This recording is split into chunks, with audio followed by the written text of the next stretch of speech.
If you have a team and you have a tax firm, this video is for you. So if you've built a team, doesn't matter the size of the team, small, big, extra large, whatever it is, I'm here to tell you that you're probably struggling with two things. Number one, you're struggling with getting them to do what they're supposed to do. Number two, you're struggling with them telling you what to do, meaning they're asking you for more help than you want to give. And in most cases, you're doing their job. And that is not good, especially since you pay them. And in fact, here's what I love to say. They don't have to beg you for a paycheck. So why should you beg them to do their job? Isn't that true? See, after leading a team of over 200 when I was leading my tax preparation business to now leading a team of over 65 members, building a tax advisory practice, both doing multi-million dollars, I'm here to tell you, it can be done with less people. And the way that you do that is you build a team that listens, that follows instructions, and more importantly, has high standards. And in today's training, I'm going to share with you what I shared with over 90 firm owners in a room just a few weeks ago, where I broke down the frameworks to follow so that every team member knows what they're going to do and they know what you expect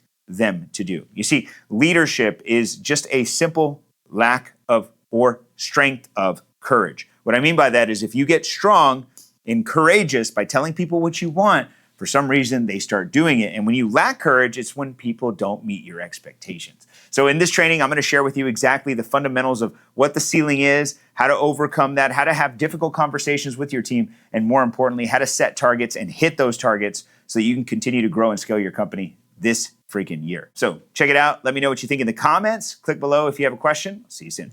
A lot of you are probably struggling like I have for many years and still continue to suffer from this team challenge. How do you find and identify the right team members? How do I build an organization that does the job without me having to demand it? Rather, they just do it because that's what needs to be done. You know, when you went through that exercise this morning with the marshmallows, it's really a good indicator of how willing you are to work with others to accomplish a goal. And the cool thing about that is that this room is full of winners who want to get things done, and that's why y'all move so fast. I challenge you, if you have a small team, to take the same assignment to your team and see how fast they move. Because most of the time, they're not going to move that fast. They're going to hold back. They're going to want more instructions, directions, clarity, because that's what most people are looking for. You know, in business today, you need to have a great team in general. And I learned this many years ago, not by choice, but more so by force. I mean, for show of hands, how many of you had people quit on you that were A players or you thought were A players? Raise your hand, like lost a good team member. Or how many of you have lost somebody that you didn't even know if they were good or bad because they really just quit before they even gave you a shot? Raise your hand. I had people who quit day one, you know? We still have people who quit day one. It's an interesting dynamic. You know, many years ago, the way that you got people to do their job is you just told them to do it. That is a generation that is phasing out, let's just say that. When you told somebody this is what you're supposed to do, they said, okay, yes sir, yes ma'am, and they did it. Today's workforce is a little different. And I don't think that it's a generational thing. I think it's a leadership thing. I think that the reason that we struggle with building teams or finding good people is truly just a lack of leadership in an organization. People today just generally don't know what they want to do with their lives.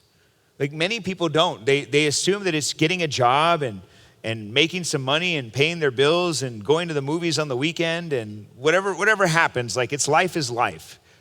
That's the majority of America. That would be probably the majority of the globe today. And I think that that's the reason why we have such a challenge finding good people is because people lack direction and they're looking to be led. So they go to organizations looking to be led, and then they find that they have a weak leader who doesn't give them a vision or a path or doesn't show them the way. And so it just becomes this, I just have a job statement. I don't really believe that people today don't want to win or don't want to make more money or don't have a belief that they could do more for themselves. I do believe that they just don't know how.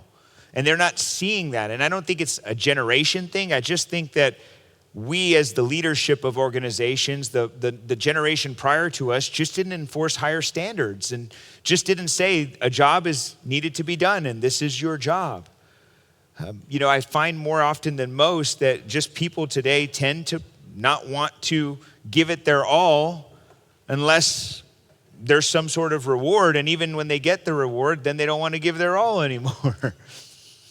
So what I want to do over the next 2 days is kind of share with you how leadership is truly built and how you can really build an organization that you're proud of, and you can recruit A players. Who wants more A players? Raise your hand. Like, you want the A players, right? You know, I'll give you a big startling fact. The reason that you can't find A players is because they don't want to work for you. And that's a problem that we have. And I think that it all starts with leadership. And Stacy's going to talk about leadership today, and I'm going to be talking about teams. I'll talk about culture. We'll talk about how do you get your culture right in your organization if it's already wrong. But I want you to know that everything rises and falls to the level of your leadership. And leadership to me is your ability to influence others, as John Maxwell defines. And I believe that the reason that we suck as leaders is just one statement, and I'll say this pretty much all day, so please just pick it up. It is, I think the lack of leadership is just the lack of courage. It's just the lack of courage. The courage to say what needs to be said.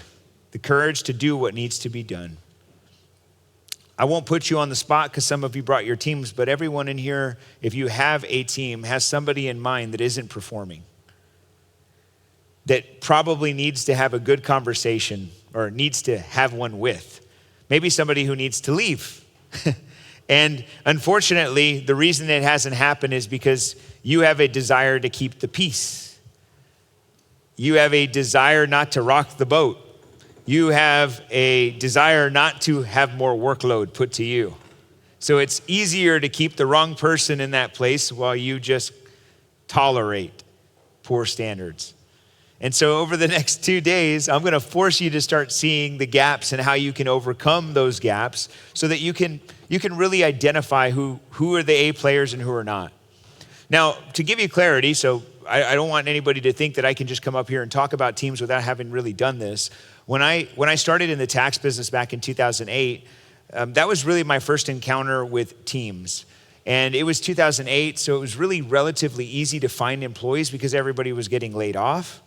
And I just coincidentally got into the tax business. And so when I ran an ad to get people to work for me, it was in the newspaper. That's just crazy to think, right? That wasn't that long ago. I put an ad in the newspaper and on a website that people used to post a lot of stuff on. I don't know if you remember this website. It was called Craigslist. Now, I know I'm not that old, but I feel damn old when I say that, because does anybody use, is it even around? It's still around? Good for them. Good for them. Okay, well, I posted on Craigslist, and then I posted on the paper, and I had like 70 people apply. 70, and I was like, damn, that's a lot of people. Now, I had never managed a team. I had never been a manager. I'd never been a leader. I'd never been anything. At that time, the only person I could kind of manage was myself, and I didn't do a very good job of that either. But I knew that this was the path. And so when we brought everybody in for a group interview, it was one of the scariest things for me because we brought in 70 people, and our pitch back then, and this is kind of when you can get away with things like this. You can't do this anymore, or maybe you can, I don't know. But we would say, if you want a job, you need to come to this class, and you got to pay me to come to the class, and you got to learn and make sure I know that you know what you're doing in tax, and then I might hire you. We called it a tax school. We called it a rapid class. And because so to give you context, I ran the ads December 26th. And I didn't have any employees. I was about to open a tax office. And to add to that, I didn't know taxes. And to add to that, we just moved into our office. And to add to that, like, I could just keep going on all the stuff I didn't do.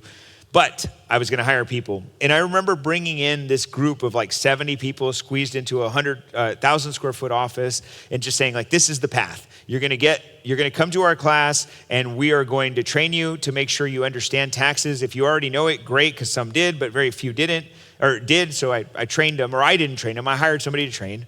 And that was my first experience with teams. And when I brought on all these people, we hired about 15 people. because I was told you need to be overstaffed during tax season, so I hired 15 people. I didn't know how many returns we were going to do. For context, that year we did 842 tax returns. 842. So I needed the 15 people, or at least I thought I did. Now, some things that I learned, we didn't just hire tax prep, we hired marketers, and our marketers were called costume waivers. You guys ever seen costume waivers before? The Liberty Tax, they would wear a crown and they'd get a sign and they would flip the sign. Okay, I've done that many times, by the way. I was the first waiver at our office. I'll tell you that story later, but we would hire people, and so I didn't know how to manage anybody, but that was a totally different world for me because I'm hiring these people that go stand on a street corner and flip signs. And funny story is one day I walk into the office and I didn't hire this person because basically we didn't even, that position we didn't fill out an app and go through an interview. It was like, can you flip a sign? So if anybody walked in and said they wanted to work, my team would just be like, you're hired, right? So they would hire people randomly, and there was this guy who gets hired, and I walk in later that afternoon, and I'm going to the back little office to go get a drink out of the fridge, and this guy stops me, and he's like, excuse me, sir, do you know where I can go smoke this? And he pulls out a joint. And I was like, what do you mean? He's like, oh yeah, I'm on break.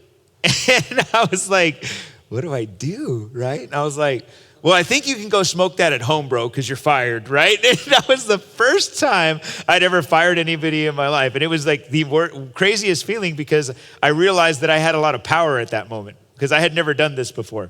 But he tells me, where can I smoke this? And then he says, who are you? And I was like, I'm kind of the owner. And he says, oh shit. And he walked out the back door, right, with the joint in his hand. He didn't get rid of it though. He went back and he went and smoked that thing. And then I walk into the office and I was like, into the main office, I was like, did anybody know that guy was going to smoke weed? They're like, well, he kind of smelled funny. And I'm like, dude, like, why'd y'all hire him? And they were like, well, you said hire anybody, David. So lessons learned, right? Don't tell your team to hire anyone, right? And maybe you should do drug tests. Maybe that might help.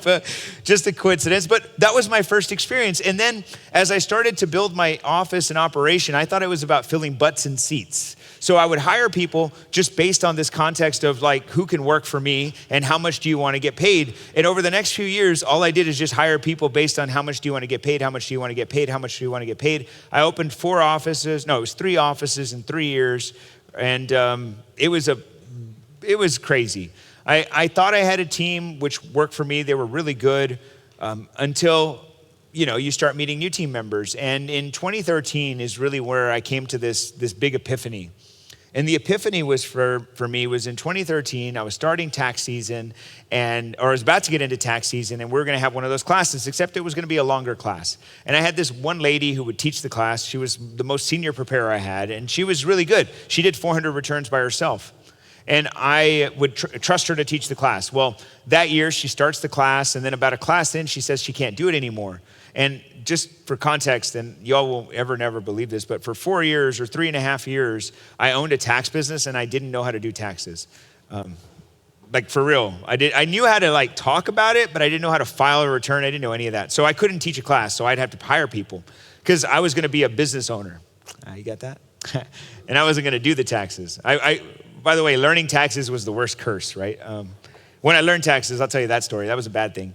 But anyway, so I bring this lady in. She does the class. She says she can't do it. And I say, why not? She says, family emergency. And then I said, okay, I'll figure it out. Now, I can't cancel this class because she had like 30 people in it. I needed those employees. So I have to make a decision. Do I cancel the class or not? I decide to teach the class. And that's how I learned how to do taxes, by the way. I had to teach this class to learn, which is pretty interesting. Nobody stayed with me after that, by the way, because another story. So I teach this class. I get to the end. I call her, the girl, Janie. She says, I'll come back in tax season. And she says, David, I'm so sorry. I can't come and work for you this season. I have family problems. I can't do it. And by the way, she filed 400 returns, so I was kind of scared, but I said, I respect you. Great. Do what you got to do. I'll figure it out. Throughout the tax season, I would file returns or learn how to file returns. I brought in another manager. They would do the returns. And if anybody asked for her, we would say, she's just not here today. Anybody done that about an employee? They're just not here today. So they're just not here today. So we did this for about 2 months, and then one guy comes into the office and says, hey, I'm looking for Janie, and then he says, she told me she was gonna be here. And I said, no, Janie's not here today, but how can I help? And he says, oh my gosh, he looks around and he says, I think I came to the wrong office. And I'm like, what do you mean? He's like, well, she called me earlier to come over. And I said, oh, okay. I was like, well, we can help you. And he said, I'm good, I'm gonna take off. So he takes off and I call Janie immediately. And I say, Janie, how you doing? How's your family, you know? And she says, well, I'm doing really good. I said, so how's that new office? And she says, oh, I've been meaning to tell you. And I said, what do you mean? She's like, oh, I started working over at this other place. And I said, what happened, Janie? And she says to me, David, it's just that I wanted to work closer to home. And I said, okay, well, I mean, you weren't that far. She was like 10 minutes from her house, from my office. And then she says, well, they were gonna pay me more.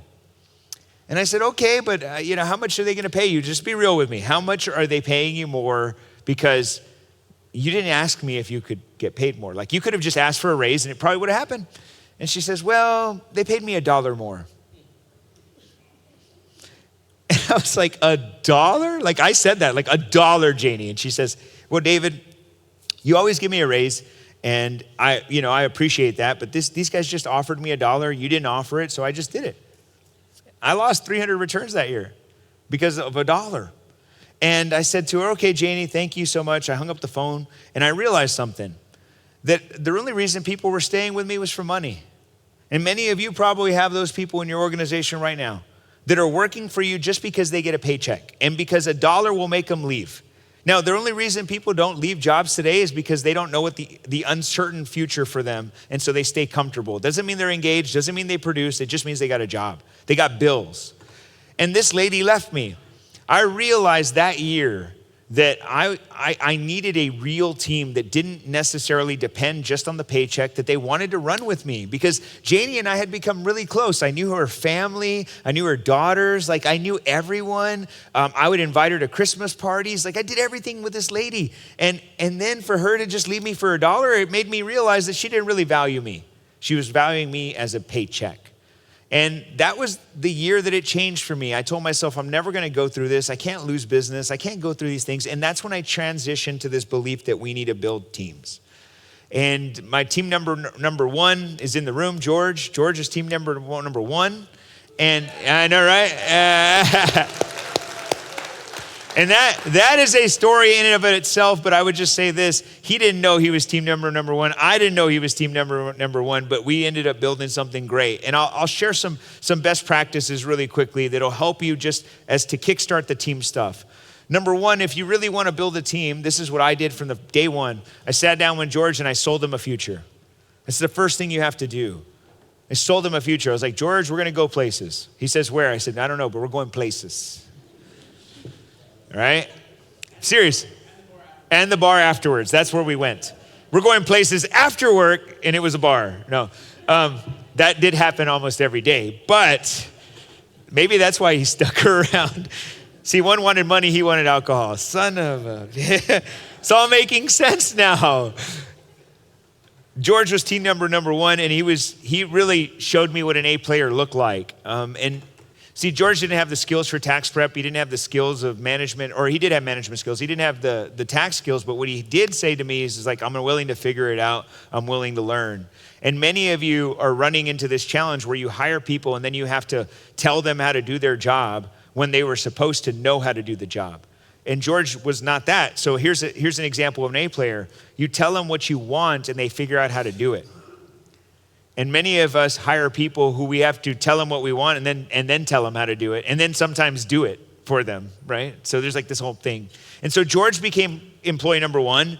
Number two was my future wife, Karen, and then became other members of our team. Ruth would be one of them, and then Dan joined us a few years later, and you'll meet a lot of them. So we have a small, really powerful group. Raul joined the team, and I can just tell you that over the years, what I've done is not strove, if that's the word, to pay people a ton of money. That's also the goal, but it's really to give them a future, an opportunity greater than this, and to find people who I didn't have to tell them what to do every day. They would figure it out. And if you like my team, at least at some level, or think that they're okay at what they do, right? They're okay, right? We're good with that? Yeah, okay, I'm just making sure. But if you like them at some level, I didn't make them. They came that way. I just attracted them, right? Like you don't make your team, you attract your team, right? I didn't sit down with each one of them and say, this is how you're gonna behave, and this is how you're gonna act, and this is what you're gonna do. If you have to do that with people, then you got the wrong people. Like telling somebody they shouldn't watch Netflix at work is probably the wrong person, right? Like, it's stupid, right? Like, hey, you need to be on time. That's stupid. Telling people to be on time is stupid, right? Telling people what they're supposed to do and when they're supposed to be is stupid. Why? Because you're professionals. Like, this is common sense 101, right? And I had to work with George on that one, but other than that, he lived 3 minutes from the office late every day. 3 minutes, and this is not an exaggeration. He would say there was traffic. I was like, bro, there's one stoplight on the way to work. Every day he was late, and I would beat him up every day. I'm like, bro, how can you not be here on time? Like, it's 3 minutes. Now, to give him credit, he's there an hour before everybody every day. Give it up for him, man. Every day. An hour before us every day, and typically an hour after everybody leaves every day. George is there 12 hours a day. I don't exaggerate when I tell you that. Now, I'm gonna do this. I know I have some time here because Stacy's gonna come up. Let me see, here's my clicker. Can you bring up the, so here's how you build a team, okay? I'm gonna go through this. So your team is your ceiling, meaning, well, first off, you're the ceiling. I can't say that. You're the ceiling. You're the lid on your business, but your team is gonna be the ceiling. If you don't have a good team, it's really hard to grow because you're always gonna go back and pick people up. Like, come on, let's go. I got to help you. Come on. You feel like you're pulling people. Who feels like they pull people every day? Raise your hand, like for real. And even if your team here, be real. You should be real with them. You're like, dude, I can't pull you no more. You're heavy, you know? That's important to say because if you have to pull people along, you're probably struggling with a few things. We're going to cover that today. So what does it cost you to get the team wrong? Well, it costs you late nights. It costs you frustrated clients. It costs you missed opportunities. It costs you revenue. Like not having a good team is really costing you more than you believe. And I know you can equate that to dollars, but I would tell you your revenue will double with the right team member. Like one team member could probably double your whole revenue. Like one. And it's because that one person knows so much more than you would ever believe. One A player. So what is a team? This is my definition. Here we go. Go back. A team is one or more people accountable for hitting a target. This is something you should remember because this is what it is. Like it's one or more people. And the reason I say one, because some of you raised your hand earlier and said, I'm a team of one. There is only one of you, so that's okay. You are the team. That means you do everything in the business. That means you hold yourself accountable. That means you know the target. So one or more people accountable to hitting a target. Very important to know because if you get this, let's break it down actually. Let's break it down. For every word matters, like one or more people, you, right? Or more people. Come on. Accountable, right? For responsibility here. It's more than that. It's accountable to each other. It's accountable to the results. It's accountability at this highest form. When you get people who hold themselves accountable to a standard, it changes everything. Hitting a mission, not a to-do list, like we're gonna hit it. You guys probably hear me say this all the time. We hit targets. We set targets to hit targets in our business. We set targets, we hit targets, right? We set targets, we hit targets. For context, our target for this room was 80 people. We're over 90. We set targets, we hit targets. And you don't think that every day I was like on the team, what's our target? What's our target? So we, as a team, right? As a team, a target, a clear thing. So that gives you some context, right? I said, hey team, I need you to fill a room with 80 people, no exceptions, target, go. And they did it. So one or more people to hit a target, okay? Now you gotta remember this because a team of one is that person, you or them, right? Like together. So if you think about this, a team of many people going after the same target, but knowing that target. And I would venture just to tell you this is that many of you have a team, but they don't know their target. And the reason is because you're not sharing it. And in some cases, let's just be real. A lot of you are kind of shy. Who's shy about sharing financial data with their team? Raise your hand, for real. Like would not share how much money the firm is making. Okay, if you're good like that, good. For those of you who are not, you're gonna have to get over that. Your team needs to know where they're going, because a great team can make a company, but they have to know the targets. And that could be financial, it could be ticket sales, it could be success for a client, it could be activation, but they have to know where they're going. And a bad team can break things. And a bad team could let people down. A bad team is one of the things that I think we all deal with. And sometimes it's not a bad team, it's a bad team member. A bad team member is like cancer in an organization. It spreads. And every one of us has had those cancerous people. Today, I'm actually going to teach you how to talk to that cancerous person. And if you don't have them yet, don't worry, you will find one. No organization goes through its life cycle without cancer, trust me. You got to cut some cancer, and it always is going to be that way. That's just the beauty of business, right? So 2 questions. What is your team target? Do you guys all know your targets for the year? Do you share that? Revenue, whatever that is, yes or no? Your team knows it if I called them up? I mean, if you're a team of 1, I hope I could ask you, but but if you have a team of 2, 3, 4, 5, and you went to them and said, what is our target? Would they know it?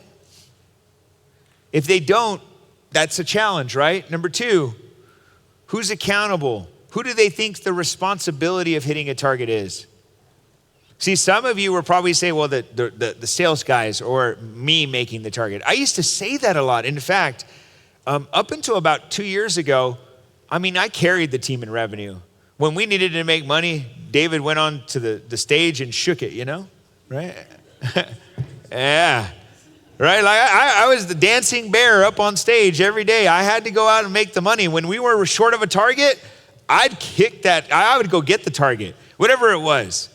Like, it didn't matter. You told me that we're short on revenue for the quarter, and David would go out there and make it. I'd make calls. I'd get on the phone. I'd call up a client, and I would be there. I wouldn't leave the office until we hit the target, because I was going to carry the team. So by doing that, by the way, I let the team know that I was carrying the target. It was actually backwards. And I remember this one, it was really an epiphany for me, and I know she's not here today, but Stephanie Gonzalez. Y'all know Steph? Who knows Steph? Give it up for Steph. She's not here. She's out of the country, and she sent us a video. We'll get that to you guys in a minute. But anyways, one quarter, or it was either a month or a quarter, I think it was the quarterly goal, and we were short about $11,000 in hitting our target. And we were all sad because we had really all pushed all day. Like, everybody was pushing. The whole team was making calls. We're trying to collect on things, pushing things through. It was a big deal. And Steph, for some reason, like, we all went home. Like, even I went home. I'm like, dude, nobody's calling me back. This sucks. So it's like 7:30 and I'm driving home. I get home and I'm sitting down with Karen and she's like, what's going on? And I was like, man, we missed the target. Like, I'm literally eating dinner and missing the target. And then my phone rings and it's Dan. And Dan, I'm like, Dan never calls me at 7 o'clock at night. What's going on? So I was like, what's up, Dan? He's like, we freaking hit it. And he was like, we did it. And he's like yelling on the phone. I'm like, what happened? He's like, look at the chat. I'm like, okay, cool. So I look at it and it's like Steph, and she's like, sorry guys, I had to carry you. And she hit it, and she got like 12 grand, like right over it, right? And it was like I broke the handcuffs. I don't have to do this anymore. And this was about maybe a year ago, I think. I don't remember. But ever since then, like, I have not been the catalyst anymore. Like, I still make revenue for this company, and I always will continue to do it. But it let them know that I don't have to do it. I'm not the guy that has to go out and make sales anymore. Now, this is not to brag to you by no means. This is me to share with you. This is the ascension for you. In the beginning, you will carry your team. In the beginning, you will have to make the sales. In the beginning, you're going to have to do these things. But I would just tell you this. If I wasn't doing that from day one, we wouldn't be here, number one. Number two, if I didn't set that example of me willing to do it, do you think Steph would have been so excited to do it? Probably not. She took it upon herself to say, I got David's back. How many times do you get team members that want to do that? I don't know. But I would say this, that the only reason that she would think that much of making all of us hit our target is if she believed in the vision, she knew what she was going to get from it, and she really wants to see everyone win. And that's hard to find. Like, it's just hard to find. And it makes me so happy to say that. And that's why I can tell you guys, I can teach on this stuff because this is what we've done for the last, I've been doing this 18 years. I've had employees since day one. So remember this statement, a team is one or more people accountable for hitting a target. I'm gonna ask you this question during lunch, at the end of the day. This is our definition. You better remember it because this is who we are. So here's how we get there. You gotta have leadership, you have to have culture, you have to have standards, hard conversations, you gotta have the right hires, accountability, and winning. And leadership sets the targets. Culture, how the team works when it gets hard. Standards, what good looks like. And this one, if I had to circle like one thing you could just change today, all the others are somewhat hard, just change this one right now. Like you could change this right now. You could just say, I don't accept shitty work. And define it, what that looks like that changes everything. The moment that you just say, I have a standard of X, like we don't accept, let's call it a return that misses a dock. We don't accept that. That doesn't happen around here. I don't accept you showing up late. Like that doesn't happen. The standard is this, that's it. Standards get set and then you follow them. But hard conversations, man, I've had so many, I've had to let go of a lot of people in my career, and some that I actually, I saw this, it was so perfectly put. I saw a video the other day, and it was just well said, and I've let some people go in our organization that I didn't want to because they had potential. Anybody let go of somebody with great potential? Like, I've had some really hard conversations, and I didn't want to do it, but I had to do it. And I saw this video, and it was just exactly how I felt. I just couldn't articulate it. It was, I don't want to do this, but here's the deal. Like, one of us has to go, and I kind of own this thing. And so as much as I don't want this to happen, it's like only one of us can stay here, and I kind of have to, so I'm sorry. I love you, I care about you, I want you to win, but it's just not going to be here. And I've had a lot of those conversations. I just didn't say I kind of own this thing and like you can't get it, but it's the truth, right? Like sometimes I know I'm the problem, but unfortunately, you can't get rid of me, so we got to get rid of you, That's it. That's the simple, hard truth. Hiring, who you get in front of to get on your team, accountability and winning. And I'll touch on this real quick just because hiring seems to be a challenge for most of you. I want you to think about hiring as marketing. Hiring is marketing. Like if you want great talent, then you've got to market yourself like you're a great company. And you got to run a marketing campaign like you're looking for candidates. So what is a team? Again, a team is one or more people accountable for hitting a target. Don't forget this, okay? Don't forget this. So I'll wrap up real quick. This is my intro. I want you to pick this up. I don't think any of you will get anywhere without continuing to build a team. And I know some of your teams, so I can't even tell you that you're doing the wrong things or the right things. All I can tell you is that as you continue to evolve, it's going to get harder before it gets easier. As somebody who manages, depending on the day of the week, we're between 60 and 70 report employees. And I mean that. It's like we hire every day and we fire every day. This is a never-ending process.